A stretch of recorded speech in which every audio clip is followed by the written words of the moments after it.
আজকে আমরা চলে এসেছি উত্তর কলকাতা কাশীপুরে।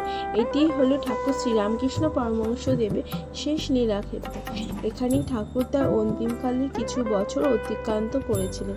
আর এখানেই 1 জানুয়ারিতে অনুষ্ঠিত হয় কল্পতরু উৎসব। আপনারা যারা ট্রেনে আসবেন তারা দমদম স্টেশন থেকে অটো করে চলে আসবেন চিড়িয়া মোড়ে, তারপর সেখান থেকে অটো করে কাশীপুরে চলে আসতে পারেন। আর নয়তো বাসে করে চিড়িয়া মোড়ে এসে অটো করে প্রায় 5 মিনিটের রাস্তা কাশীপুর। এই মন্দিরটি সকালে 9টা থেকে 11টা পর্যন্ত এবং বিকেলে 4টে থেকে 7টা পর্যন্ত খোলা থাকে। কাশীপুরে এই বাড়িতে ঠাকুর 1885 সালে 11ই ডিসেম্বর থেকে 1886 সালে 16ই আগস্ট তার প্রয়াণ দিবস পর্যন্ত ছিলেন। কাশীপুর উদ্যানবাটি গেট দিয়ে ঢুকেই রয়েছে অফিস ঘর। উদ্যানবাটি সম্পর্কিত বিভিন্ন তথ্য সেইখানে আপনারা জিজ্ঞাসা করতে পারেন। আপনারা যারা দীক্ষা নিতে ইচ্ছুক তারা অফিস ঘরে যোগাযোগ করতে পারেন। উদ্যানবাটিটি হলো দোতলা বাড়ি। দোতলা বাড়িতে ঘিরে রয়েছে গোলাকার রাস্তা। এই রাস্তা দিয়ে সোজা এগিয়ে গেলে পানীয় জলের ব্যবস্থা রয়েছে। পাশেই রয়েছে রামকৃষ্ণ দেবের জীবন সম্পর্কিত বিভিন্ন কাহিনী ছবির আকারে এখানে প্রদর্শনীতে দেখানো হয়েছে। তো আমরা শীতকালে গেছিলাম, তাই প্রচুর ফুল গাছ এখানে দেখা গেছে। দেখুন কত গাছ রয়েছে। এই সেই দোতলা বাড়িটি যেখানে ঠাকুর থাকতেন। এই সিঁড়ি দিয়ে উঠলেই ঠাকুরের ঘর। যেহেতু মন্দিরের ভেতরে ঠাকুরের ঘরে গিয়ে কোনো ক্যামেরা অ্যালাউ না, তো মোবাইলে কোনো ভিডিও করা সম্ভব হয়নি।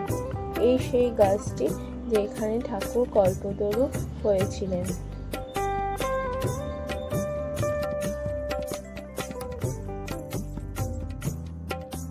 এই যে সেই ছবিগুলো যেখানে ঠাকুরের বিভিন্ন জীবনের ঘটনাগুলি ছবির আকারে রয়েছে।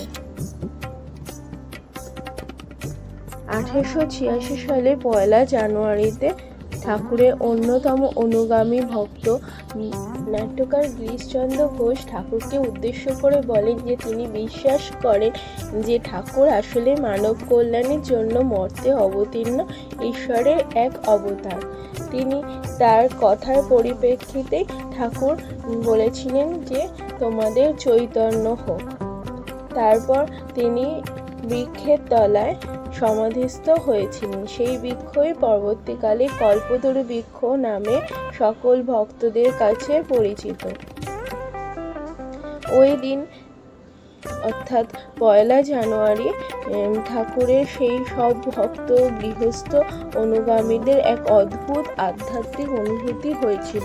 সেই থেকে শুরু হয় এই কল্পতরু উৎসবে।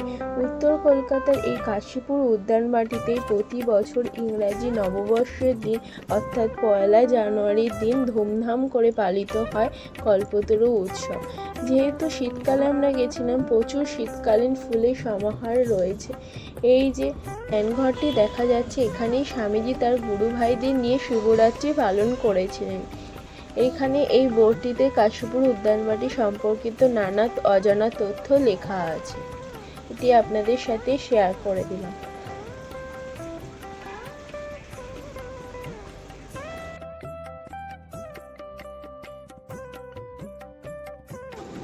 এই অফিস ঘরে আপনারা দীক্ষা যারা নিতে চান তারা সমস্ত ডিটেলস জেনে যেতে পারেন।